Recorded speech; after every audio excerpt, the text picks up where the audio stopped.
Olá, eu me chamo Luiz Rezende, sou professor e escritor e eu trago agora uma dica para a prova da PRF que acontece agora, no dia 9 de maio. E caso você assista essa dica depois da prova, ela igualmente serve para a Polícia Federal na parte comum, na parte geral que não é de TI, porque são tópicos prováveis para PRF e para PF. Perfeito? E eu queria lembrar que eu tenho um vídeo feito há dias atrás de dicas finais de geopolítica para PRF. Assista também, confira outros vídeos com outras dicas de geopolítica, informática, atualidades. E se você gostar, humildemente peço para que você se inscreva aqui no meu canal e acompanhe os vídeos. Perfeito? Bom, vamos lá. A Cibrasp ela é bastante recorrente, né, nas questões de informática, e o primeiro tema muito provável para PRF é o Windows 10. E em particular o Edge, o Cortana, o Windows Hello e o Otimizar. Começando pelo Edge, que é o novo browser da Microsoft, né? O browser lançado no Windows 10, que substitui o Internet Explorer.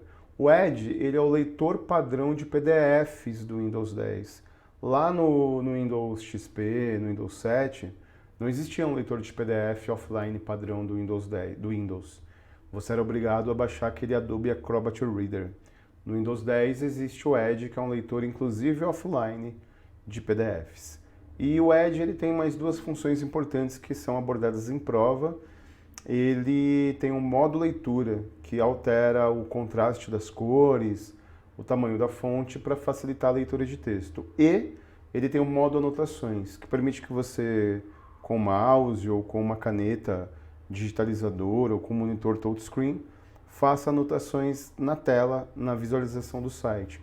Por exemplo, você, após a prova da PRF, entra na lista de aprovados e circula seu nome. Essa anotação se torna uma imagem que você pode salvar. Essas são as características do Edge. A Cortana, na verdade, é a Siri da Microsoft, assistente pessoal. E para que serve uma assistente pessoal? Ela serve para você, por exemplo, por comandos de voz. Dá uma olhadinha aqui embaixo, na sua barra de tarefas. Ali do lado do campo de pesquisa tem uma bolinha, aquela é a Cortana. Permite que você, por comando de voz, abra aplicativos, Word, Excel, que você organize o despertador, me acorde às 10, ou faça pesquisas online. Nesse caso, a pesquisa vai habilitar o Edge. Ou seja, os dois eles têm relação, interface. Bom, depois disso, uma ferramenta que está sendo muito utilizada e muito comentada, e por conta disso começa a aparecer em concurso, que é o Windows Hello. E qual é a propaganda da própria Microsoft sobre o Windows Hello? A senha é você. Se a senha é você, o que é, afinal de contas, o Windows Hello? É uma autenticação de conta de usuário por biometria. Íris, digital ou facial. Você bloqueia a sua conta de usuário e, ao invés de utilizar uma senha, você utiliza a biometria. E, finalmente, otimizar unidades, que não é necessariamente uma ferramenta nova, mas é uma ferramenta que mudou de nome. Então, lembra do bom e velho defrag, desfragmentador de disco? O defrag ele organiza o HD, tirando fragmentos e relocando arquivos. Organiza, né, o disco.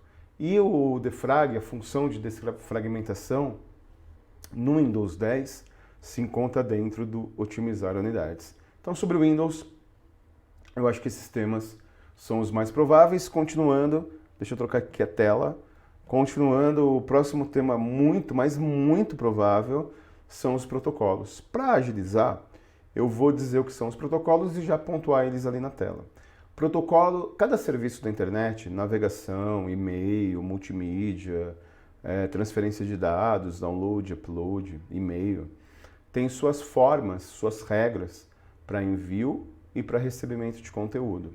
E essas regras, a forma que cada serviço da internet se utiliza para enviar e para receber conteúdo, atende pelo termo protocolo.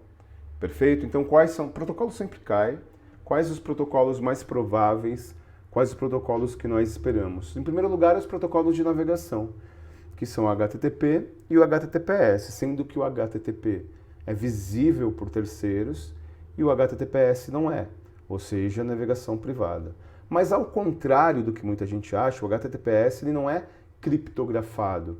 Ele trabalha com dois protocolos auxiliares e estes auxiliares são criptografados, SSL ou TLS. Bom, os protocolos de e-mail são mais conhecidos, né? SMTP para envio. Mesmo que a Sebrasp tenha montado uma prova anos atrás, dizendo que o SMTP é envio e recebimento, depois ela mesma se corrigiu e estabelece o SMTP como padrão apenas de envio. Recebimento, POP3 e IMAP4. Protocolo de transferência de dados, download, upload, FTP e o protocolo de chat, sala de bate-papos, IRC. Protocolo sempre cai. E esses protocolos são os mais prováveis. E finalmente, né, a minha grande aposta é sobre malwares. Prova de polícia, PF, PRF, DPEM, PCDF, sempre cai protocolo. E sempre cai malwares. Então, quais são os malwares mais prováveis para sua prova? Vamos lá para a telinha dos malwares para a gente desenrolar. Na verdade, o que está de azul aí é a categoria, tá bom? Então, o primeiro malware muito provável é o ransomware, que é uma subcategoria de trojan, de cavalo de Troia. O ransomware, ele é o único malware que sequestra o conteúdo do computador, criptografa o conteúdo do computador e solicita um resgate. Então, toda vez que você encontrar numa prova o termo sequestro, o termo resgate, o termo criptografar conteúdo, é o ransomware, que é uma subcategoria de trojan. O spoofing, ele é importante porque ele foi utilizado para que os caras da Vaza Jato, Vaza Jato não, né? O cracker que invadiu o celular do Moro e dos procuradores da Lava Jato, mostrando aquelas conversas pouco republicanas, eles utilizaram spoofing. Então o spoofing, qual a função do spoofing? O spoofing, ele mascara o IP. Então o spoofing ativo, ele mascara o IP para poder você interagir no computador do outro, e o spoofing passivo você só visualiza o que o outro está fazendo na tela do smartphone do computador. O spoofing passivo duplicou a tela do Telegram do Sérgio Moro. Ele mascara o IP de forma passiva ou de forma ativa.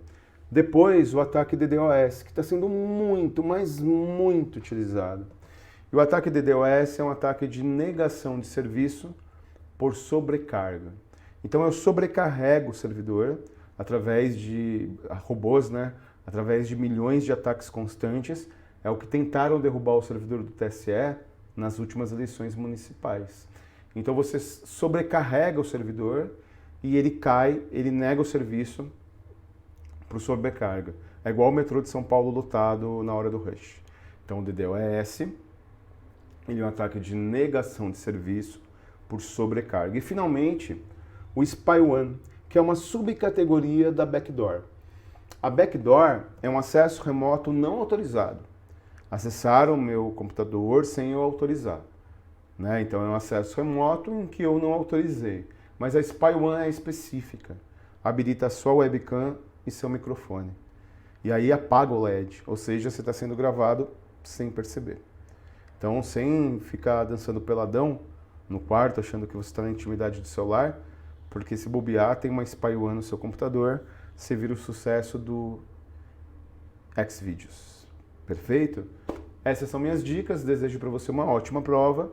E se você estiver assistindo esse vídeo depois, serve para qualquer prova da Sebrasp, por exemplo, PF. Abraços, força e honra e espero você nos próximos vídeos.